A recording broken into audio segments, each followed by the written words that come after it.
Dans ce chapitre, on va parler de tests d'indépendance de Ki2 et de régression linéaire.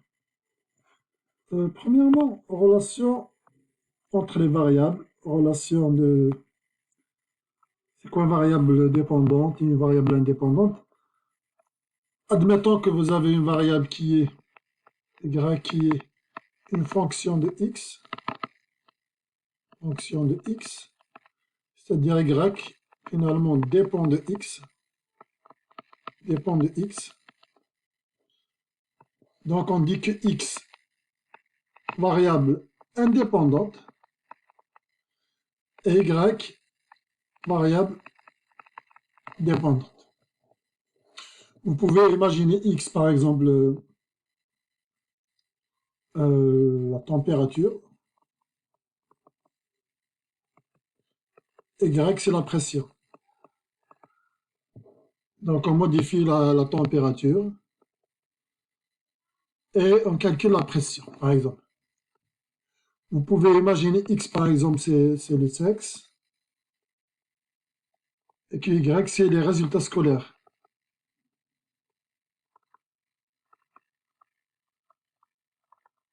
On étudie les résultats scolaires, par exemple, en fonction du sexe. On va voir est-ce que le sexe, est-ce qu'il y a un lien statistique entre les résultats scolaires et le sexe des élèves, par exemple.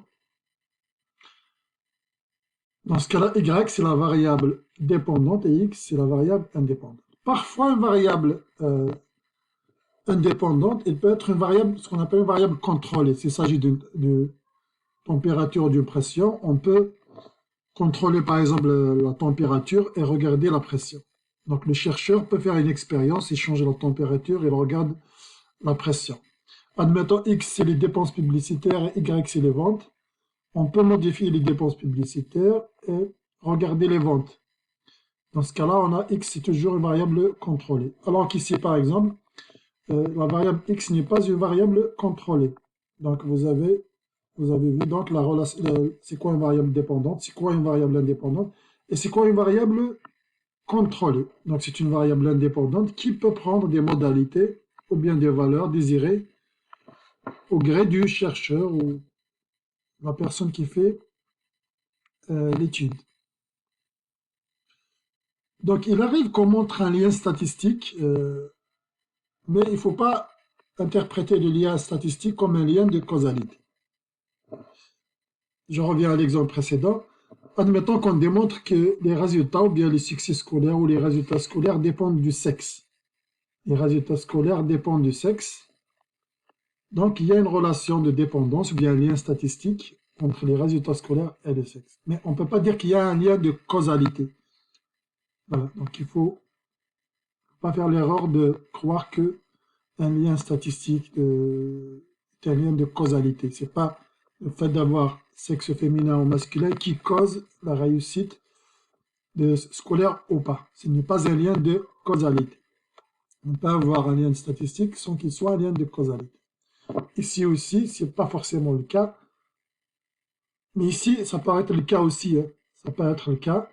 Ici, par exemple, pour la température, si on modifie la température, on regarde la pression, on le sait, hein, selon nos connaissances en physique, il y a une cause à effet entre la température et la pression. On le sait. Voilà. Mais ce qu'on veut dire ici, c'est pas à cause de l'établissement de ce lien statistique de dépendance qu'il y a une causalité. Donc, si on fait une étude statistique pour ce problème, on peut montrer qu'il y a un lien. Ce n'est pas ce lien qui nous a montré qu'il y a une causalité entre x et y. Ce n'est pas x qui cause y. Enfin, ce n'est pas ce lien qui nous l'a montré. Ici, c'est pareil. Donc, globalement, il faut faire attention. On va faire une étude. Donc, on va s'intéresser normalement dans le test, notamment dans le test de Ki2, à savoir s'il y a un lien statistique, si les variables sont dépendantes ou indépendantes. Est-ce que y dépend vraiment de x? Est-ce que les variations de y dépendent vraiment de x? Est-ce que les variables sont indépendantes ou pas? Si jamais elles sont dépendantes, ceci ne veut pas dire qu'il y a un lien de causalité. Ça, globalement, l'idée générale qu'il faut retenir.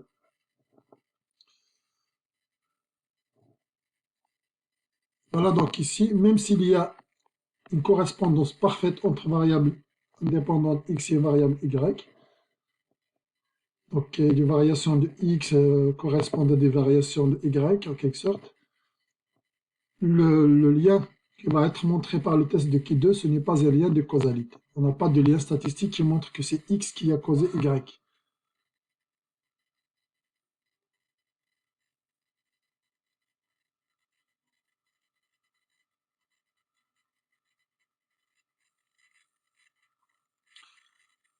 Faisons quelques exemples.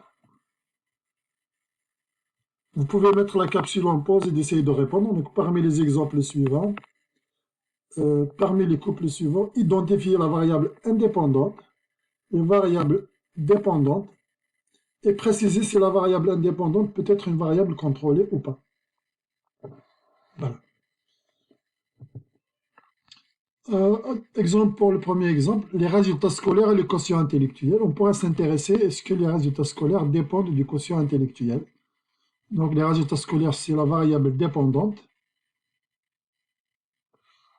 Et les résultats, pardon, le résultat scolaire, c'est une variable dépendante, et les quotients intellectuels, c'est une variable indépendante, et les non contrôlés. Hein, on ne peut pas contrôler ça.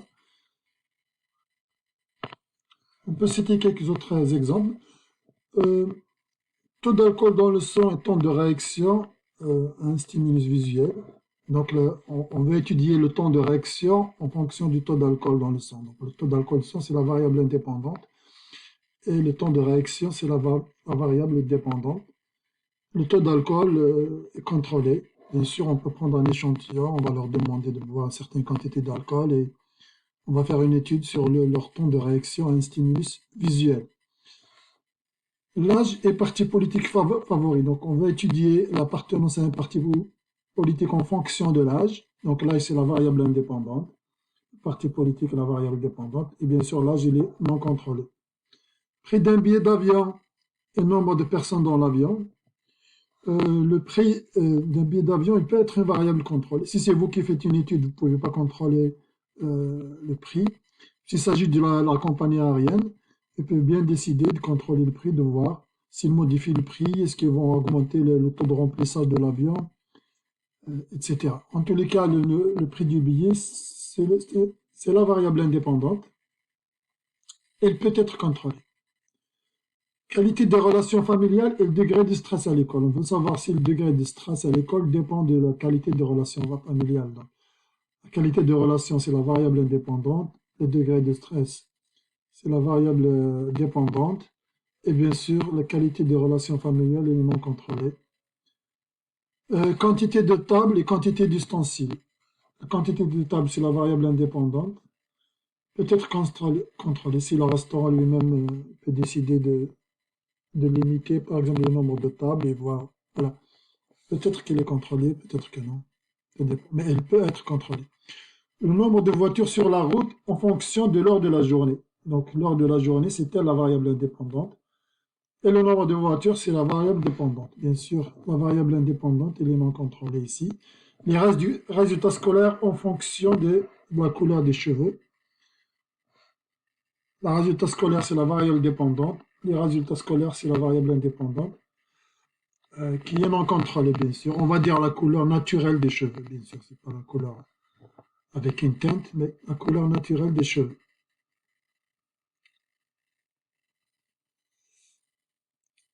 Parlons maintenant de la loi du Q2, la loi de probabilité Q2. Donc, c'est une loi Q2. Quand on parle de Q2, on désigne aussi le nombre de degrés de liberté. C'est une loi qui prend des valeurs positives. Vous voyez le graphe, la densité d'une loi Q2. Par exemple, avec 3 degrés de liberté, ensuite avec 4. C'est la ligne bleue, avec 5, la ligne rouge. En gros, plus vous augmentez le nombre de degrés de liberté, plus la bosse là, elle va vers la droite. Elle a tendance à aller à se positionner du côté droit, s'éloigner de l'axe, s'éloigner de 0. Globalement, d'où est-ce qu'il vient cette loi? En fait, si vous avez x suit une loi n01, alors x carré va suivre une loi de qui de x soit normal, soit x de 1 degré de liberté.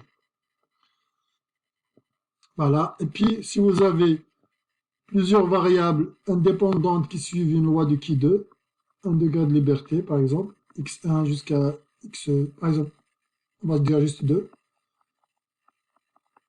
La somme de ces deux variables qui suivent une loi qui de 1 degré de liberté, la somme va donner une variable qui suit une loi de qui de à 2 degrés de liberté. Bon, on ne va pas entrer dans le détail, ce n'est pas l'objectif du cours, mais il faut savoir qu'il y a une relation avec la loi normale N01.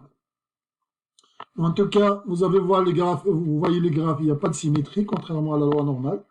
La loi normale, vous avez une symétrie autour de 0, si c'est une N01, sinon ça sera autour de la moyenne.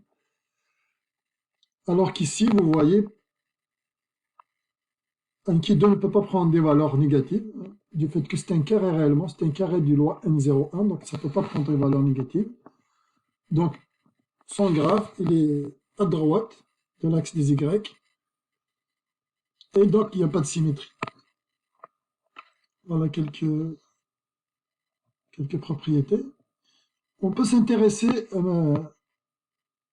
à la probabilité, donc probabilité par exemple d'une qui 2, on peut noter la variable qui 2 comme ça, on peut lui donner une lettre, un nom. On peut dire juste la probabilité que Q2 plus petit ou égal à une certaine constante cassée. C'est égal à combien? On peut s'intéresser à ça. Si on connaît cassé, on peut calculer la probabilité Q2. Mais ce qui est souvent notre problème, c'est de trouver la constante cassée. Connaissons la proba. Donc, admettons, si je mets alpha ici je mets 1 moins alpha, on a la table ici, en fonction de alpha. Alpha, il est à droite, 1 moins alpha. Donc ici, sur cette colonne, vous avez le nombre de degrés de liberté. Sur les lignes, vous avez alpha, ce qu'on met à droite ici, la zone grise. Admettons donc que la zone grise alpha, c'est souvent, on va voir les applications qui nous intéressent. Alpha, ça peut être 5% par exemple, 5% souvent, ou peut-être 10%. Donc ici, ça pourrait être 95% ou 90%. Ou rarement, ça pourrait être 99% à gauche, c'est-à-dire 1% à droite. Alpha, ça pourrait être 1%, 5% ou 10%. On verra. Et dans ce cas-là, il suffit de regarder la colonne pour trouver la constante cassée. Donc la table, elle nous permet de trouver la constante cassée.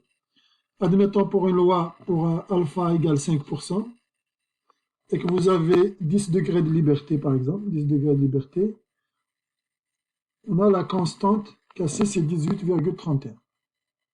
Voilà. On pourra la trouver avec Excel.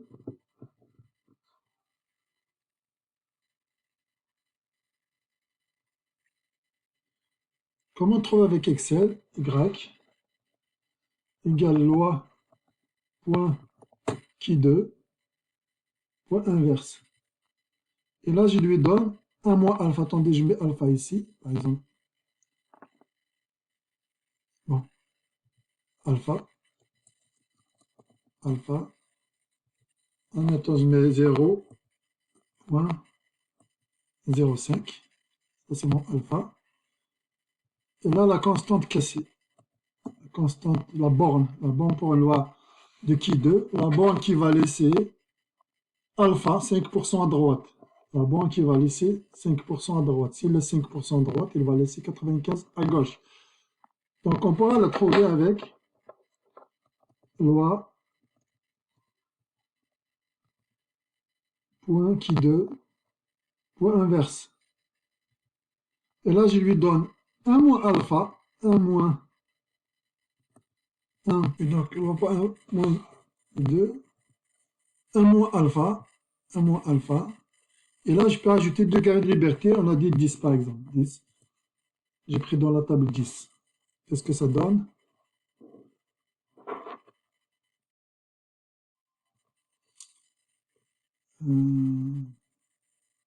Donc, séparateur ici, c'est point virgule. C'est la version française. Voilà, on voit que la constante, la borne, c'est 18,31. 18,31. Regardons la bande dans votre table, on voit ici 18,31. Pour alpha égale 5% à droite, et le nombre de degrés de liberté égale 10, on trouve la bande, c'est 18,31, c'est exactement ce que j'ai fait ici. Vous pouvez le voir ici en cliquant ici sur la fenêtre. Voilà. La probabilité, c'est 1 moins alpha. La probabilité à gauche dans ce cas-là. La probabilité à gauche, c'est 1 moins alpha. Et degré de liberté, c'est 10. Voilà, il faut utiliser loi point qui 2, point inverse. Si vous voulez retrouver toute la table, donc vous pouvez utiliser la table. À l'époque, tout le monde utilisait les tables. Maintenant, il y a Excel. Donc, vous pouvez utiliser Excel aussi. Mais sur Excel, par défaut, donc à gauche, vous avez vu 1 moins alpha. C'est ça le paramètre que vous devez passer à la loi point qui 2, point inverse. Voilà, je peux l'écrire ici.